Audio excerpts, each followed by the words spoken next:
What up, mathletes? Whoop, whoop. All right, let's do this. Okay, which values of x make each statement true if x is in the set 1, 2, 3, 4, 5? All right, so in other words, let's solve this for x, right? Go ahead and do that. Pause this if you need to, then we'll talk it through.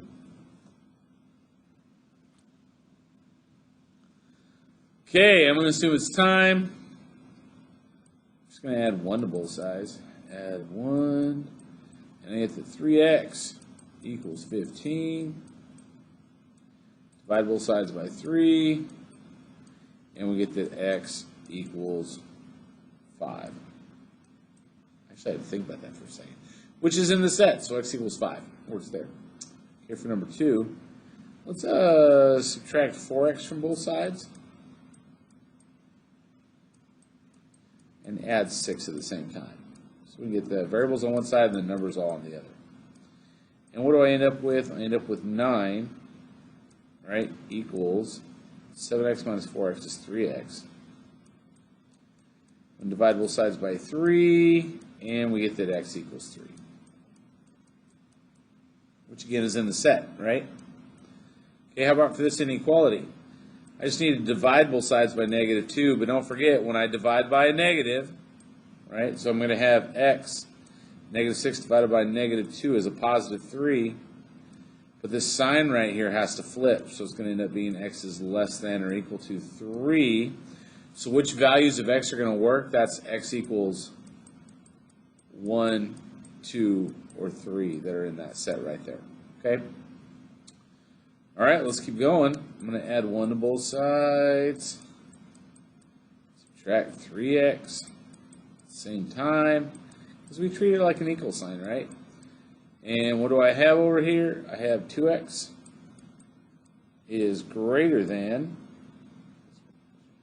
7 plus 1 is 8. I'm going to divide both sides by 2. This is a positive number, so nothing happens to the inequality sign. It just becomes x is greater than 4, which in the case of this set is x can equal either 4 or 5. Those are the values greater than 4. Or actually, I almost made a mistake right there. Cannot include 4. Because it says x is greater than 4. So the only thing in that set that works is x equals 5. All right, last over here, subtract 5 from both sides. I get x is less than or equal to 3. So because it's or equal to, I can include 3, which means it's going to be x can equal 1, 2, or 3. Awesome. Pause it, write it down, whatever you need to do. Let's move on from this warm-up. Ready, set, go.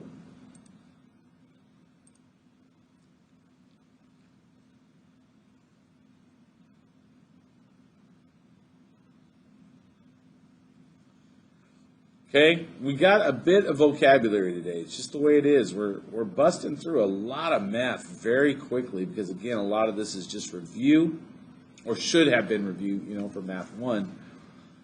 But we have an equation, a mathematical statement that contains 2 expressions and an equal sign, usually in the form of y equals 3x plus 2 or something of that nature. Okay, that's an equation. Solution, the value that makes an equation true. A root is a solution of an equation. A 0 is an x-intercept of the graph of a function, a value of x for which f of x equals 0, which remember is the same as y equals 0, right? And an inequality is a mathematical sentence that contains less than, greater than, less than or equal to, greater than or equal to, or that means does not equal. Okay, pause this, write it all down on the provided notes. Let's move.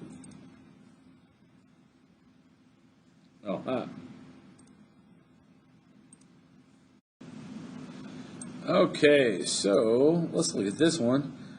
Solve linear equation. Solve 5 times the quantity x plus 3 minus 10x plus 3 times the quantity 4x plus 11 equals 596. We're dealing with this, guys, just a lot of distribution, right? And we can do our 2 distribution steps at once. So I'll end up with 5x plus 500. I'll write it down. Minus 10x plus 12x plus 33. Terrible threes, I feel it. Equals 596. My goodness, takes you forever to write things out on this, right? Okay, so let's combine our x's, right? 5x minus 10x is negative 5x. Plus 12x is going to be, let's see, 12x minus 5x is 7x. So, altogether, I should be left over with 7x. And then plus, when we see 500 plus 33 is 533 equals 596. Now, of course, we're just going to subtract the 533, right? Oh. And what's that going to leave me with? 7x equals 63.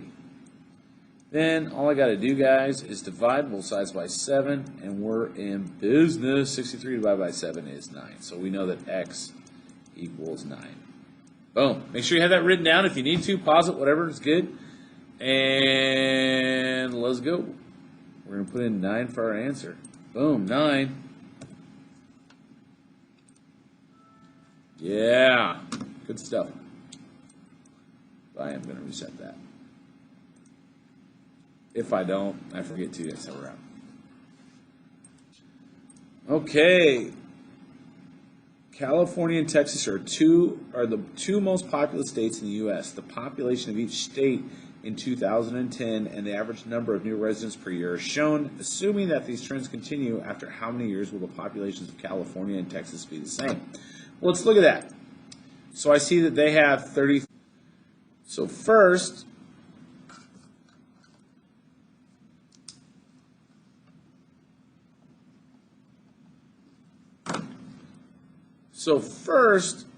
I need to take this information. I'm going to say, all right, for California, y equals 0.36x.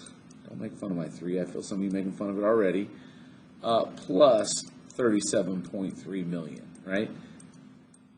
Because it's growing by, or it already has 37.3 million people, and it's growing by 0.36 million people per year. So we're going to do 0.36 times x, where x is the number of years. For Texas, what are we going to have? I got to move myself out of the way.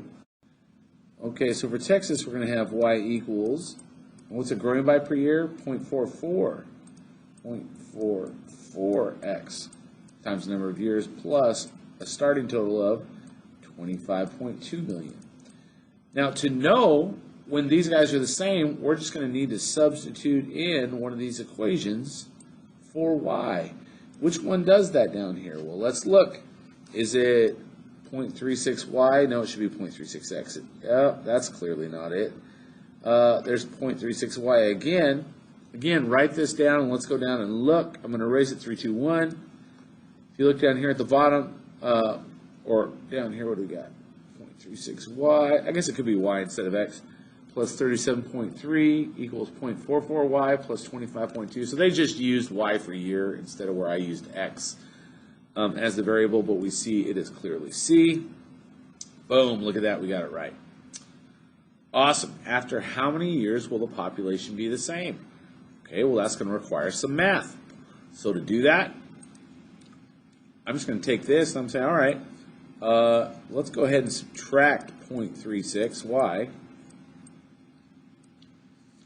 minus 0.36, see if I can write small y, and then I'm going to go ahead and subtract 25.2 from both sides.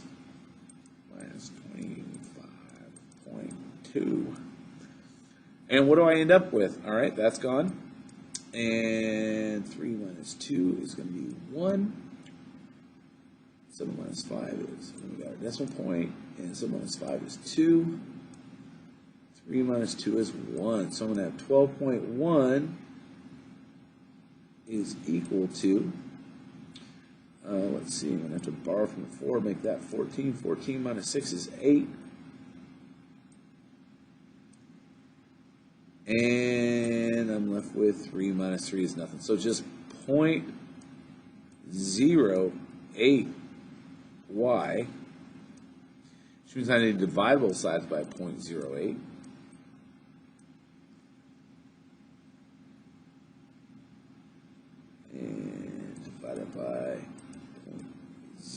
8. I'm going to do that on the calculator, y'all. So I've got 12.1. 12.1 divided by 0.08, which equals 151.25 years. So it's going to take about 151 years to get there. Whoa, but it still will get there. All right, let's remember that. I'm going to erase this all in 3, 2, 1. Awesome, and I'm going to go ahead and, oh, I didn't mean to get that back up. But, so it was 151.25 years, so 151.25 years. Let's check it. Boom, we did it right. Awesome. Let's go on.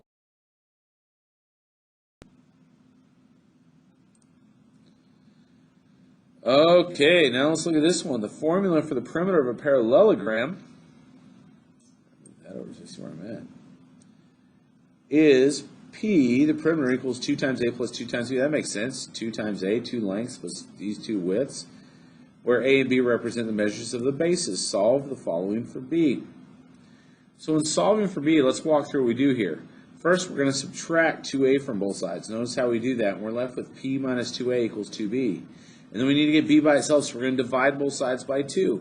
When I divide the 2A by 2, it cancels out the 2, and then the P divided by 2 just stays that. So we see that P over 2, the perimeter divided by 2, minus base A is equal to the length of base B.